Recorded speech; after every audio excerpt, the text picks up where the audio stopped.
Hey, what is up, everybody? This is Stevie Breach coming to you here today. This is a continuation video on yesterday's video about Batista. It seems that a lot of people were interested in the whole Batista returning to WWE in 2018. A lot of news coming out of that interview. It seems from listening to the Wrestling Observer Radio today, Dave Meltzer talked a little bit about Batista. Pretty much gave a good block of time to Batista, who is pretty much in the biggest movie of all time. Right now, with the new Avengers coming out. I know in that last video about Batista, I said that he was a member of the Avengers. I guess he is, but he is really a member of the Guardians of the Galaxy, which I did mess up. I will tell you, I tried to watch the first Guardians of the Galaxy. I honestly took a nap. I never went back for the sequel. The Avengers first one came out.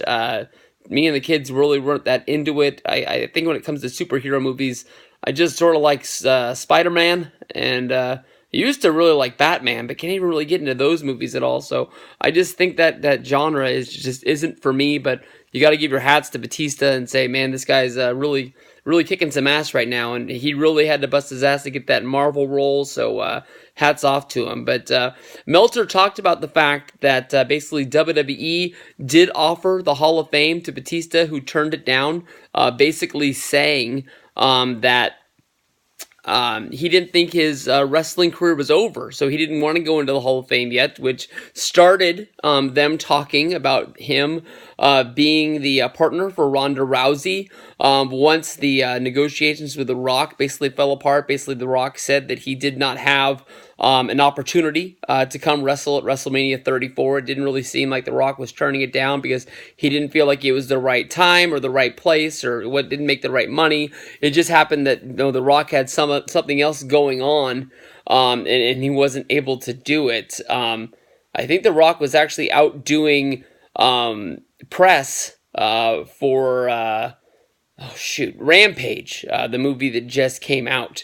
But it's not like WrestleMania, where I think it was last year, where he just didn't do WrestleMania because he was going to be doing the Tonight Show in Orlando the next day. He was actually in the same place where WrestleMania was last year, and maybe it just came down to it. WWE just didn't have anything for him to do, and he didn't want to show up and wave around his little flamethrower gun again. He'd already done that.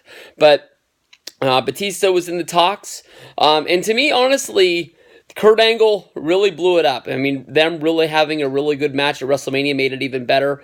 But when it comes down to it, to me, Batista showing up and being the special guest partner of Ronda Rousey's going up against Triple H and Stephanie, I don't really know how you piece that together to really make sense. You go with The Rock because they had the history at WrestleMania 31 with their promo that basically turned into a little skirmish between all four of them. Batista showing up and trying to be the replacement for The Rock. I don't know how you get there. Kurt Angle really did it. It said to Batista, the retirement match that he is asking for WrestleMania 35 would be Batista to go one-on-one with Triple H. This would play off on the whole Batista being brought into Evolution, doing the dirty work with Ric Flair of Triple H's to keep that title throughout the year of 2003 when they were going up against Goldberg. And then, of course, that would lead to the turn of Batista on Evolution when he would win the Royal Rumble, and then he would go up against Triple H at WrestleMania, as well as the Hell in the Cell.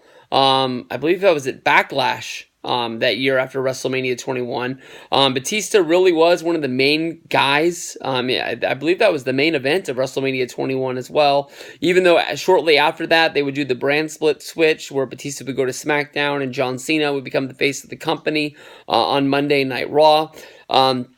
You play off on that and do Triple H versus Batista at WrestleMania 35.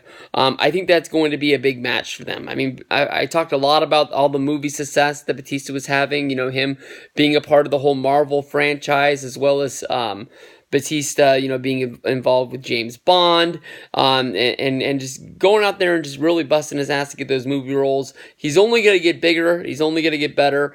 But when you think about his wrestling career, it's only going to have a short little window of time. I know that WWE doesn't like working with people that thinks that they're, the biggest stars there are. But how many times have they gone out and got celebrities to come out thinking that it was going to help their cause?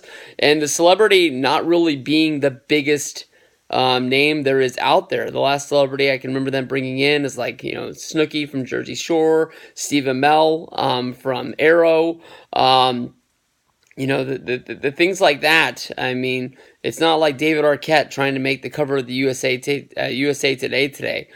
Basically, you want things trending. You want things getting out there on Twitter, and getting people talking on Facebook and things like that. Batista coming back to WWE, I'm not sure 100% that it's going to bring tons of fans to WWE to see what's going on, like it did with Ronda Rousey coming in last year. At the Rumble, which led to Wrestlemania, trying to get those UFC fans to come back. But Batista is somebody from a time period where you got to think that it's been over 10 years. There's probably wrestling fans that have left who, are no longer wrestling fans that might think Batista is one of the biggest names in the business that they remember from their youth and they want to see wrestle one more time. So I say this is somebody you want to pull the trigger on. Triple H versus Batista, WrestleMania 35 makes sense to me.